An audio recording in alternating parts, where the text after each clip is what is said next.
This is the audio effect section. What we have is just a simple saw to give examples of what these effects do. Oh, if I can move it up. Yeah.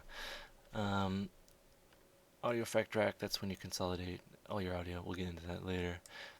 Amp is an amplifier emulation of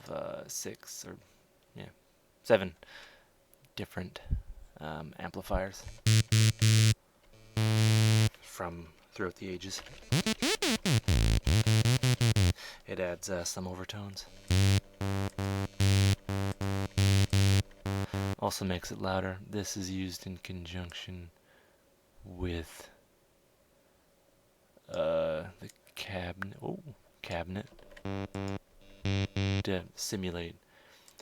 I think this is simulate a speaker.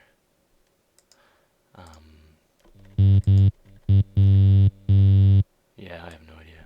I'm not really sure how guitars work, but it's a cabinet and an amp head kind of emulation. Here, I'll get rid of the bass. And yeah, that's basically what those two do. Auto filter is a filter. Got low pass, high pass, band pass, and notch. Then you can also attach an LFO to it, vary its speed. It's pretty nice. Auto pan pans the audio automatically.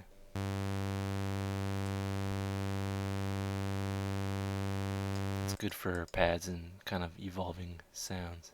Beat repeat repeats the beat for it's mainly for DJing. I don't really use it because it never works for me, but come on.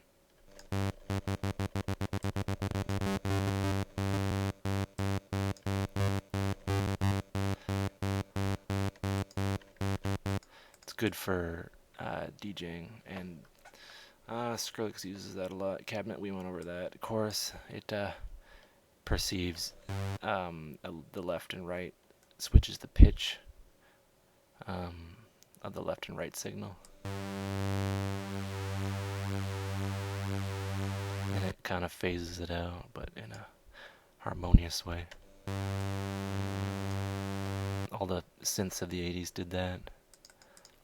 Compressor, this takes the input signal, and once it goes over a certain threshold, it'll reduce the volume output.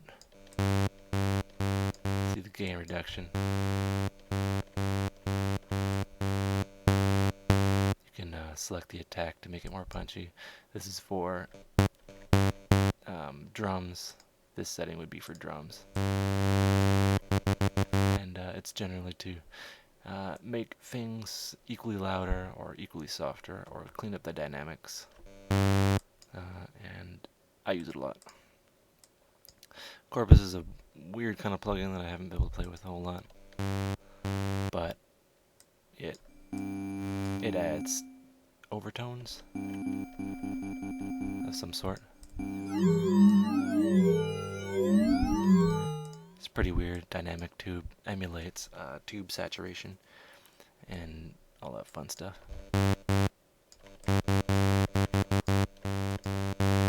Makes it kind of louder. There's 3 models you get.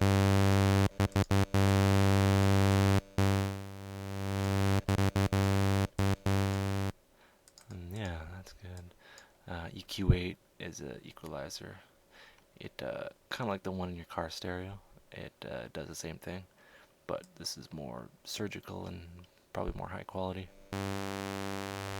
This would be the low end, and as you move up, you get to the higher frequency material. And it's used to make your basses louder, your mids louder, your highs higher. And that's good. You do it to each track 99% of the time to clean it up, and we'll be covering that later. EQ3 is it? If you're a DJ, you know exactly what this does. It cleans up the low to complete isolation.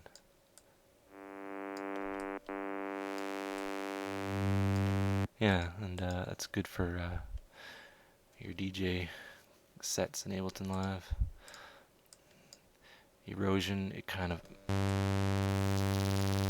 I'm not sure, like a tape distortion, like a tape head that hasn't been cleaned. It does some nice. It adds a little bit of funk.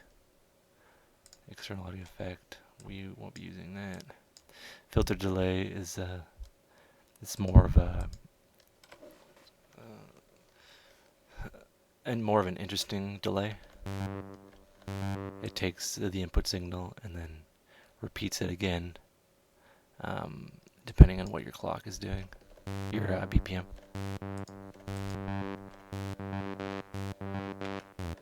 Good for trance leads. Flanger takes the audio signal and it spreads it and then kind of moves it back and forth on top of each other.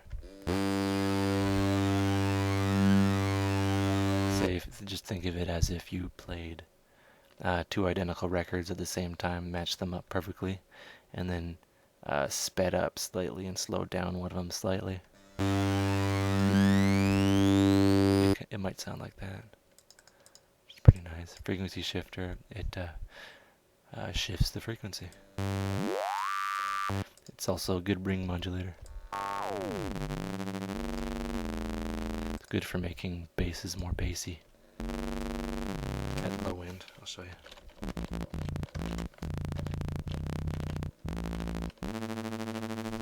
And it also adds some nice lead.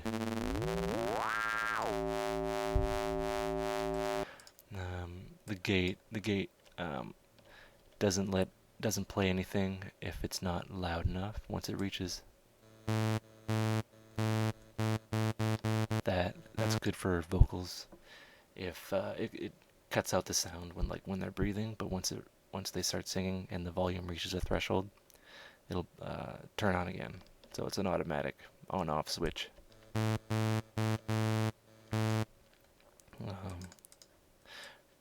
Grand delay is just weird.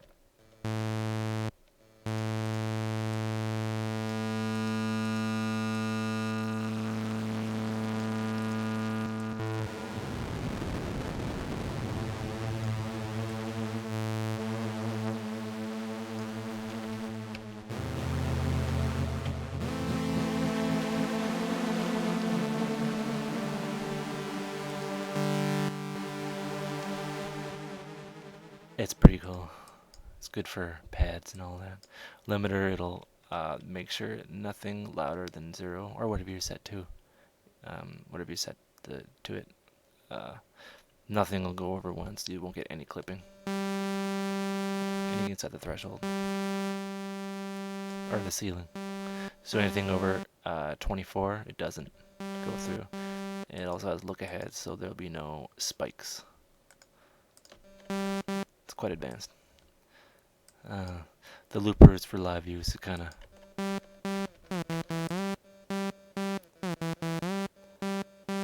it's for jamming, more or less.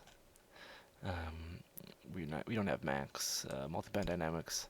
It switches up just the dynamic, or it switches up 3 bands.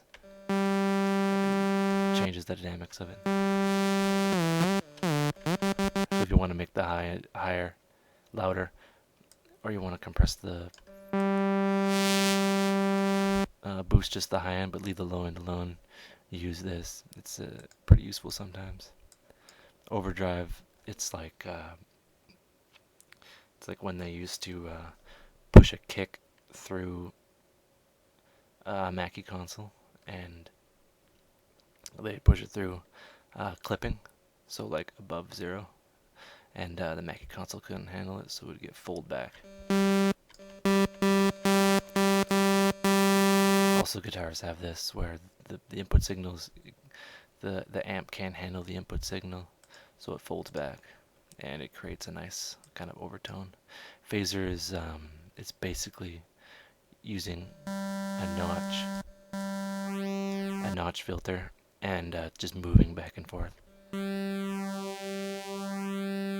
Phasing's good for pads and good for anything really. Ping pong delay.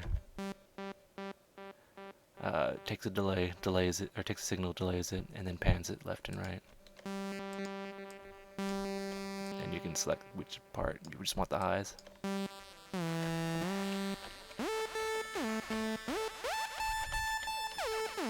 Incoming for jack. Redux is a bit reduction plugin.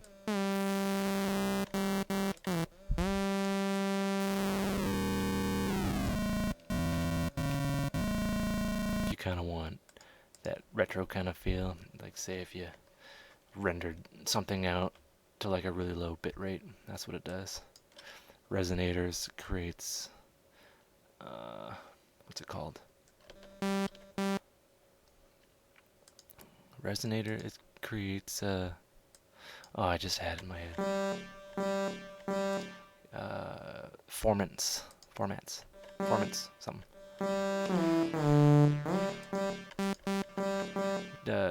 It takes, I'm not really sure what it does, but it's pretty cool. Yeah, it just resonates different parts of the spectrum and plops it all together. Reverb, self-explanatory, puts the sound in a virtual room, or a virtual hall, or a virtual cathedral, or stadium.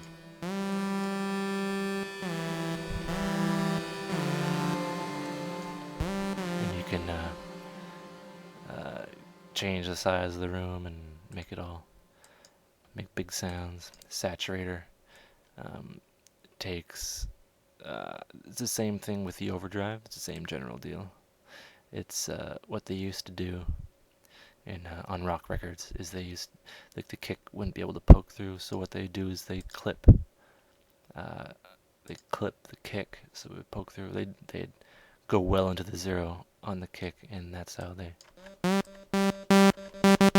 kind of pushed it through the mix. And you can also dig around with the color and make things more bassy.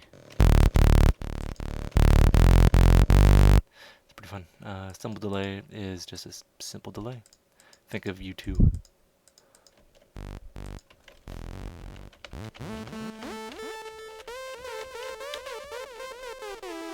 Makes it all nice and neat. Spectrum is just a spectrum. You can see what things are doing. Shows all your harmonics. It's useful. I don't really use it, but it's useful for finding things disturbing in the mix. Utility is just you can select if you want just the left part of the track to play, or you want stereo, you want to swap left and right. If you want to hard pan it, or if you want to make it wider. And when you make it wider, it cancels it out. Or you can make it just mono. And if you try that on certain material, especially a certain material that's panned a lot, it'll kind of center. If you take like anything from the 70s or even the 60s, it's panned a lot, and you can move it down to zero and it monos everything. And they say you should mix when it's mono. I'm sure you could. Though you put the mono on the master, but you know, who cares?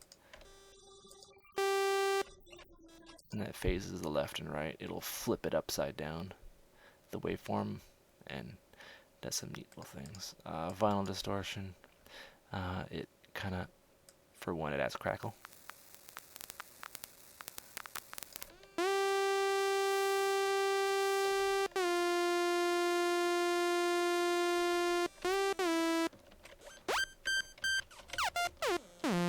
that does is it emulates the needle, slight needle distortion, and it can make your audio sound like you took it off a vinyl record, which is quite nice. And lastly, the vocoder. Vocoder, it takes a signal from another track, and you can apply it to vocals, and it makes your vocals sound interesting. But it also has pitch tracking.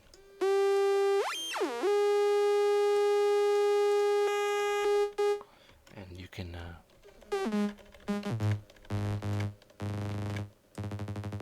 make some nice little effects.